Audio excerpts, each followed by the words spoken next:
Hi there. Because I've not done a lot of work this week, I'm going to do an extra couple of videos about some of the figures that I deal with. And then in this video, I want to show you how I calculate my average fuel cost in pence per mile driven. So this is the spreadsheet that I use. And first of all, the reason why I want to work out my fuel costs is that I want to be able, at the end of each day, to have an accurate idea as to how much fuel that day has cost me. And so I needed to work out, for every tank of fuel that I'm using, what is that average cost for me. I think it makes a lot of sense that I think about my earnings after fuel is taken into account. And not everyone does it the same way. You can just work out your fuel costs by adding up how much you pay at the pump each time, or you can sort of have a budget that you estimate and take that off your figure. But I prefer this much more accurate method of doing it. And the second reason why this is more accurate than most people's is that it takes into account that I have VAT removed. So I'm going to run through this spreadsheet step by step. And the only other thing I want to say at this point is, because of the way the spreadsheet is set up, when I fill it with fuel, I want to work out what was the price of the previous tank of fuel that I use. So you'll see there's a slight misstep in some of the figures, which I'll explain. And hopefully it makes sense by the end of it. So the first figure here, the first column, is the date. And that's simply the date when I fill up with fuel. So let's say I put in here the 2nd of February. Now the second column is the fuel cost excluding VAT. Now I get that figure every Friday afternoon from my fuel card provider. And I put that in. I look it up from another spreadsheet and I put it in there. But the key thing here is, on this date, the fuel that's just been used is from the previous fill up. That's why I've put in here the previous cost of the fuel from the time before. What I'll do in my spreadsheet is put for the next fill up the current price. So currently my fuel is 115 pence. So there we go. That's ready for the tank of fuel that I've just put in my tank. I can work out when I finish that tank how much it will cost me in pence per mile. So coming back to this figure, this is the cost of the fuel I've just used between the previous top-up date and this date. That's why it's preloaded with the previous figure. The next column is my fuel cost including VAT, and that's simply just a calculation of the B column, in this case B10, multiplied by 1.2 because VAT is 20%. And the reason why I have this column here is it's quite helpful for me to know how much am I paying including VAT, because then I can compare what I'm paying out to pump prices in the general market. And if my price is getting close to and superseding the usual pump price, then I'll stop using my fuel card and then I'll go to use the new normal pumps that everyone has. The next column is how many litres have I added. So again, for the 2nd of February, let's say it's 76 litres. And I get this figure from my receipt that I got on the 2nd of February. So that is the number of litres it's taken me to top up my van back up to the level it was at when I filled up last time. And the reason why it's consistent, you can see these figures are all pretty consistent, is that I tend to always fill up my van when it's almost empty.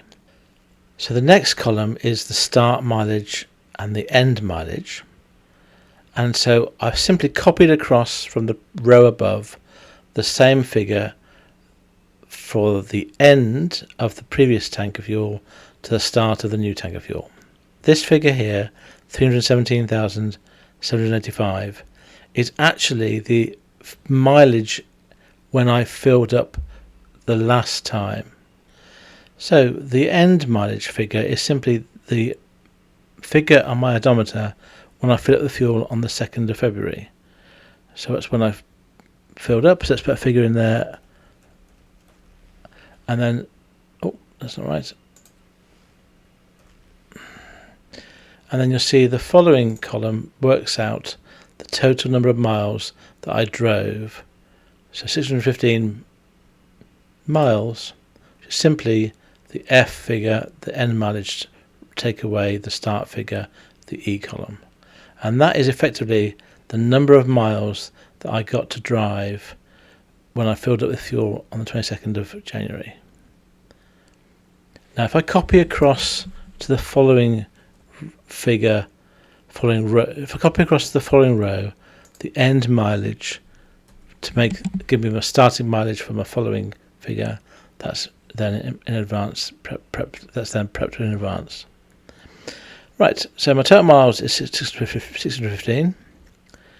I then have worked out what was the cost of that fuel. And again, this is excluding VAT.